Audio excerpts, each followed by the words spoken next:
Major स्केलमा लाग्ने major स्केलका गीत कति छन् संसारमा, माइनर स्केलका गीत कति छन् संसारमा, अनि मोडहरू कति छन् तिनका, ती सबैमा आधारित भएर बज्ने संसारका जुनसुकै गीतलाई जम्मा 2टा कर्ड्सले काम गर्छन्।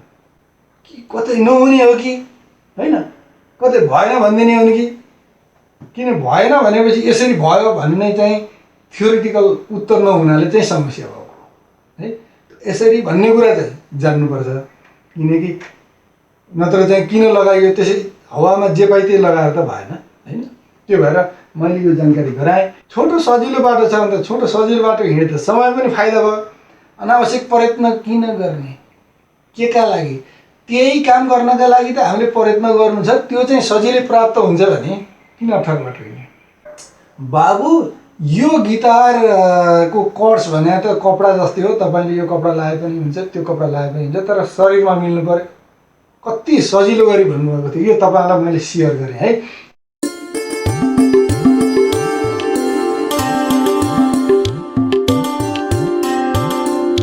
दर्शकवृन्द नमस्कार। आज मैले अर्को भ्रमको एउटा विषय लिएर आएको छु, कर्ड्ससँग सम्बन्धित भ्रम। यसले गर्दा मानिस यसरी भाँसिएको छ नि सङ्गीतमा, यसरी फसेको छ नि, यो कर्ड्स लाएर हुने हो कि यो कर्ड्स लाएर हुने हो कि होइन, यो लाउँदा गलत हुने हो कि, अर्थात् कर्ड्स कसरी निकाल्ने गीतलाई धेरै कन्फ्युजन छ। यो म पनि अलमल थिएँ।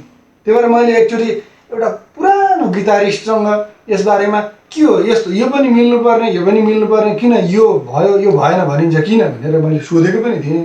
उहाँले एकदम आदरणीय हुनुहुन्छ गिटारको सन्दर्भमा, नेपालको सन्दर्भमा।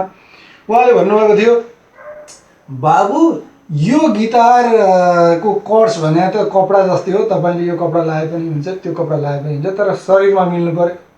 कति सजिलो गरी भन्नुभएको थियो, यो तपाईँलाई मैले सेयर गरेँ है, किनकि मलाई हृदयमा छोयो।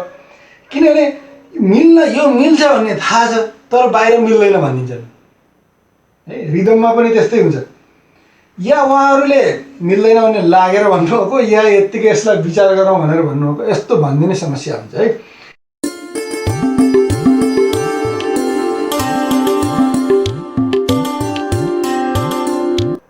मेजर स्केलमा लाग्ने मेजर स्केलका गीत कति छन् संसारमा, माइनर स्केलका गीत कति छन् संसारमा, अनि मोडहरू कति छन् तिनका, ती सबैमा आधारित भएर बज्ने संसारका जुनसुकै गीतलाई जम्मा 2टा कर्ड्सले काम गर्छन्।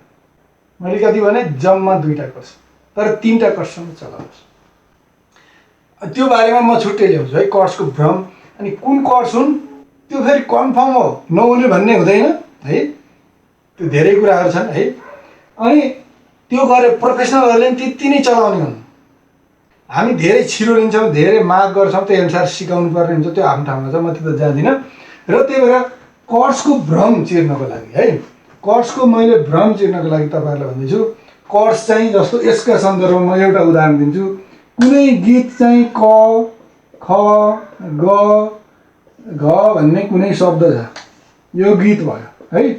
यो हेर्नुहोस्, यसलाई प्रो 1 ल्याउनुहोस्, प्रोफेसनल 1 गिटारिस्ट ल्याउनुहोस् है। उसले कर्ड्स प्याटर्न प्रोग्रेसन के हान्छ, एउटा 1 प्रोग्रेसन सहितको हान्न सक्छ है। अर्को गिटारिस्ट 1 त लियो, हामीले प्रोफेसनल गिटारिस्ट 2nd ल्याइयो होइन, यो गिटारिस्ट 2 भयो होइन। उसले प्रोग्रेसन 1 नै नहान्न सक्छ होइन, अर्को आफ्नै टाइपको नयाँ प्रोग्रेसन हान्न सक्छ, मतलब फरक कर्ड्स हान्न सक्छ। तेस्रो गिटारिस्ट ल्याउँदा अर्कै कर्ड्स हान्न सक्छ, तर धेरै सम्भाव्यता त्यसका विकल्पहरू धेरै हुन्छन्। त्यो भएर उहाँले हानेको गीत चाहिँ रेकर्डिङ भयो भने त्यही नै हो भन्ने पर्छ हामी सुन्नेहरूलाई, तिनै कर्ड्स हान्नुपर्छ, नत्र मिल्दैन है भन्ने हुन्छ। अनि बाइचान्स चाहिँ उहाँले फर्स्टमा हान्नुभएको भए योभन्दा त यो फरक कर्ड्स हुन्थ्यो नि है, फरक प्रोग्रेसन हुन्थ्यो। अब यो आधारमा हान्यो भने नि फेरि ओहो यो पो सही रहेछ भन्ने हुन्छ। मानौ यो बजारमा आएको भए यो सही, यो बजारमा आएको यो सही, त्यस्तो हुन्छ कहीँ?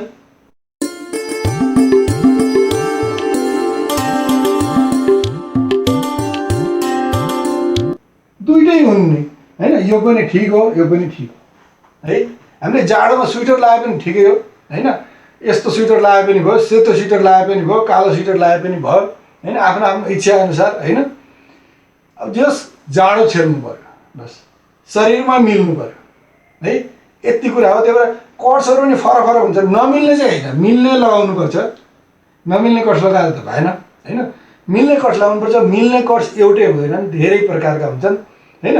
आफूले सजिलो बाटो जाने कि अप्ठ्यारो बाटो जाने, जानु त्यही छ, गर्ने काम त्यही हो। निकै दुःखले गर्ने, 10 वर्ष लाएर गर्ने कि 10 महिना लाएर गर्ने कि 10 हप्ता लाएर गर्ने, आफ्नो इच्छाको कुरा। छोटो सजिलो बाटो छ भने त छोटो सजिलो बाटो हिँडे त समय पनि फाइदा भयो। अनावश्यक प्रयत्न किन गर्ने, के का लागि? त्यही काम गर्नका लागि त हामीले प्रयत्न गर्नु छ। त्यो चाहिँ सजिलै प्राप्त हुन्छ भने किन अप्ठ्यारो बाटो हिँड्ने है। त्यसले गर्दा मैले यो कुरा जानकारी गराएँ।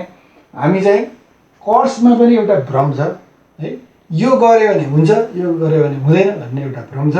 त्यस्तो होइन, विभिन्न विकल्पहरू हुन्छन्, तर त्यो निकाल्न चाहिँ सक्नुपर्छ होइन। जम्मा दुईवटा कर्ड्सले पनि हुन्छ, तर कुन पछि कुन होइन, कुन गीतबाट उठ्दा अर्थात् कुन रुट नोटबाट उठ्दा अर्थात् कुन होम नोटबाट उठ्दाखेरि कुन होम कोड लगाउने होइन, ती कुराहरू छन् होइन। त्यसमा चाहिँ विभिन्न कुराहरू हुन्छन् है। मैले चाहिँ आज कर्ड्सबारे यो भ्रम तपाईँहरूलाई क्लियर होला भनेर, यसले पनि धेरै सजिलो बनाउँछ मान्छेलाई। सधैँ त्रास, सधैँ आत्मविश्वास नभए जस्तो मैले गरेको मिल्दैन कि कर्ड्स। धेरै साथीहरू 99% साथीहरूलाई यो सताएको मैले पाउँछु। मेरो मैले भेटघाटको सन्दर्भमा भन्नुहुन्छ भने मैले आफ्नै प्रशिक्षण दिने क्रममा कति एकदम राम्रो हात बसेको साथीहरू, जो प्र्याक्टिस हामीले थ्योरिटिकल्ली एउटा बुझाइको सन्दर्भमा सङ्गीत एरेन्ज गर्ने हुनाले बुझाइको आधारमा हामीले केही कुरा सेयर गऱ्यौँ होला, तर उहाँहरूले एकदम राम्रो हात बसेको होइन। उहाँहरू कति राम्रो हुनुहुन्थ्यो। उहाँहरूलाई पनि यस्ता कुराहरू झुक्काइरहने कि कतै नहुने हो कि होइन, कतै भएन भनिदिने हो कि। किन भएन भनेपछि यसरी भयो भन्ने चाहिँ थ्योरिटिकल उत्तर नहुनाले चाहिँ समस्या भयो है।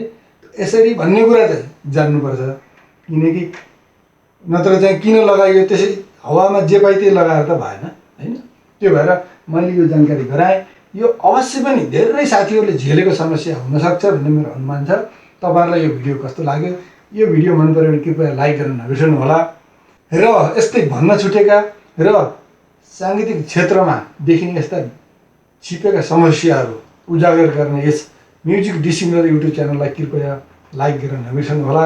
यहाँहरूलाई साङ्गीतिक सफलता र उत्तरोत्तर उन्नति प्रगतिको हार्दिक शुभकामना। अर्को भिडियो नआउँदासम्मको लागि मलाई बिदा दिनुहोस्। धन्यवाद, नमस्कार।